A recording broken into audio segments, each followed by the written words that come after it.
The Eurotunnel is the most secured piece of land in the whole of Europe. It's extremely complex, a 24-hour operation. It's a bit like being on the main runway at Heathrow. I have been spending most of my time really in the tunnel, going back and forth to Paris. And until you've been there outside a train, I don't think you realise what a monumental piece of engineering it is. Not just Eurostar, it's freight, it's the shuttle, it's so much that's going on all the time. For us to be given the unprecedented access that we've got to go in there is absolutely extraordinary. It's like a secret world that we can take our audience to. There's something so extraordinary about that amazing subterranean landscape.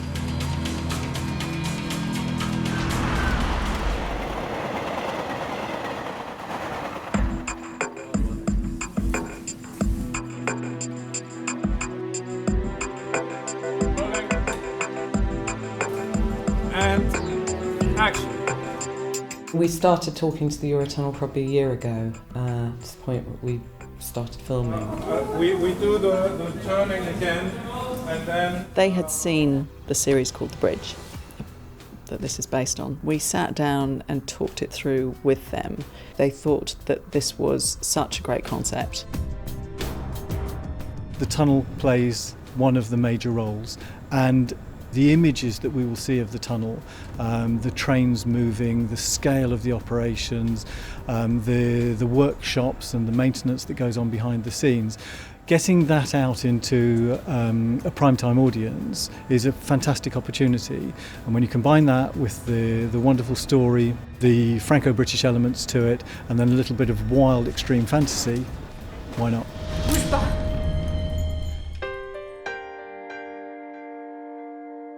It began as a green field. This was a narrow valley squeezed between the escarpment where we're standing and the town of Folkestone over there in the distance. One of the trickiest parts of the whole construction was fitting the whole terminal into this very narrow space. So it's an elongated form. The platform area is probably the biggest component of the whole thing. That's where we load and unload and store the trains, and where all of the road traffic comes down, trucks and cars go down there. We've got, of course, all of the frontier controls stuff. We've got the security checks with all of the x-rays for trucks. There are something in the order of 1.5 million trucks and 2.5 million cars that go through every year. Add all that together, it's something like 20 million people go through the Channel Tunnel every year. Since starting services in 1994, that's just over 300 million people have been through the Channel Tunnel. There are actually 3 tunnels. So you've got a train tunnel going one way, and a train tunnel coming the other way, and you've got a service tunnel that winds its way sort of from one side through the middle and then sort of out. There really genuinely is a line marking when you're leaving British territory in the tunnel and arriving in France, which was great. I mean, it's because obviously it's a huge symbolic moment. The body with the midriff on the dividing line between the two countries is such a great start to a show. Bonjour. Bonjour. Bonjour. French police is called, and then the English police is informed. She wants to do her job really well, and so the fact that someone else comes in and he's not supposed to be there, she just tells him to go away. All right, well, we'll just wait for confirmation that we're not needed. I can confirm that. I'm a senior British officer, and then we'll be on our way. She seems to be rational and logical and honest to the point of almost absurdity. And he seems to be a bit more relaxed about things like telling the truth and protocol and procedure and all that sort of stuff. Have you never lied to a child or to someone that's suffering, someone that's dying? One lie leads to another. How do you trust someone who lies to you?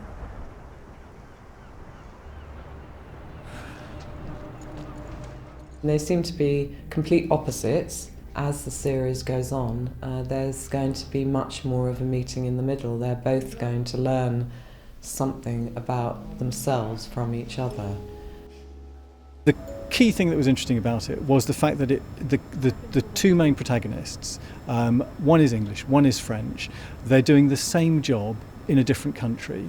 They are working to the same goal with different procedures.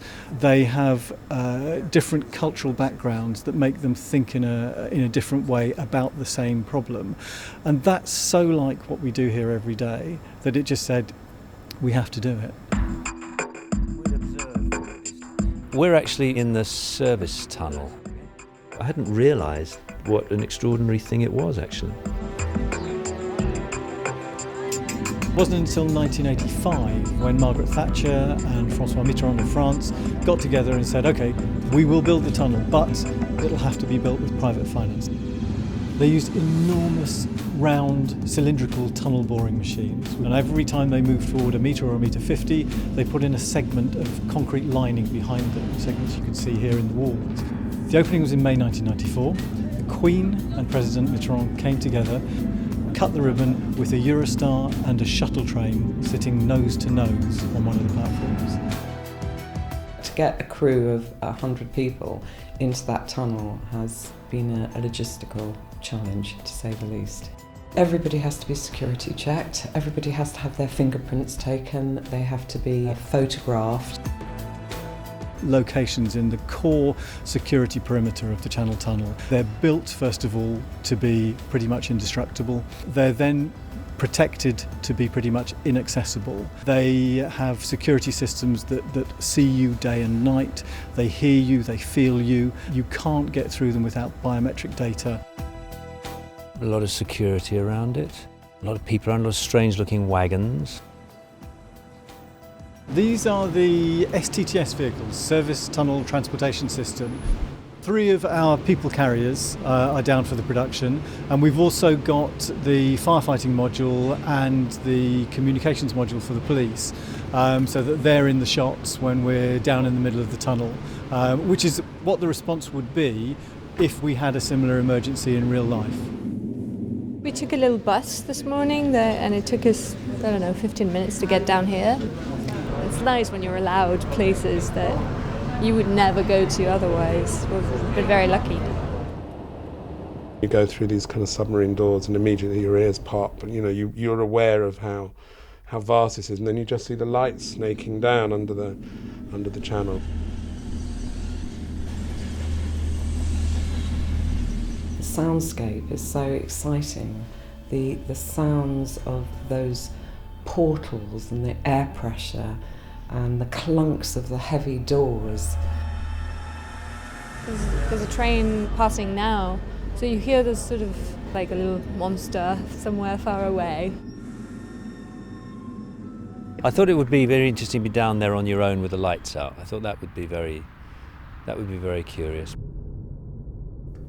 It's quite unsettling and atmospheric. And then Folkestone, for instance, has this run-down quality, a bit melancholic and nostalgic. And I feel that the story is a little bit like that. The lighting and the costumes and all that try to go into that direction. I mean, it's almost a quality from another age, so something a little bit past. And I think also, as far as the music is concerned, I want to get that feeling across.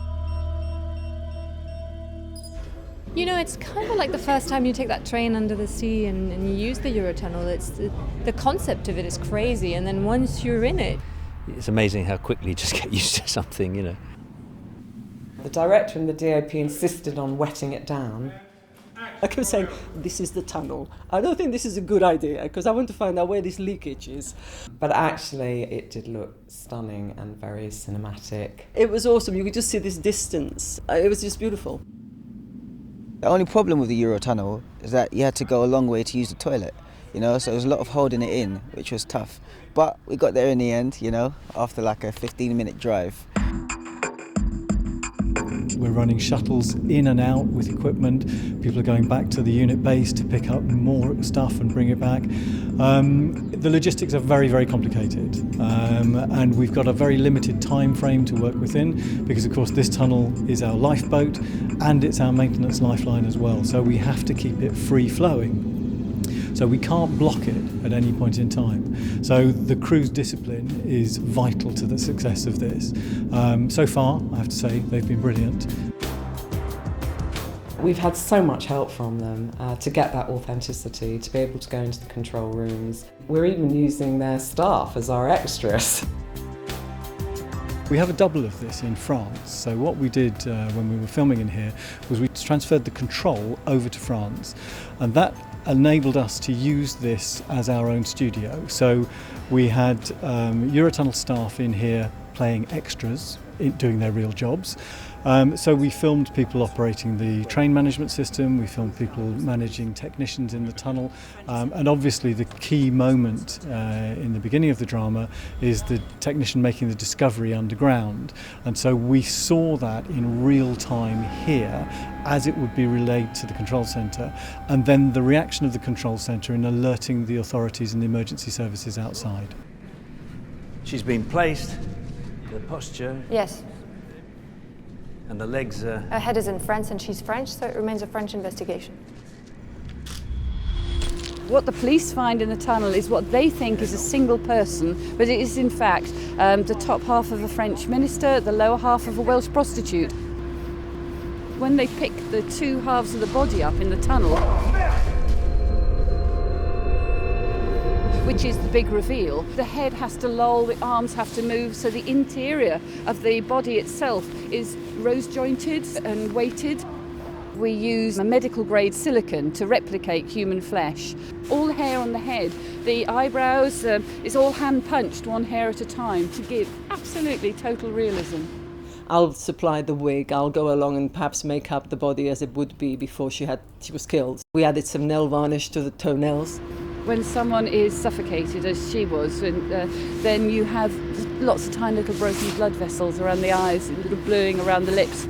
The lower half had been put in a freezer 6 months earlier, so we had to bear that in mind when we were doing skin tones and matching, a little bit greyer.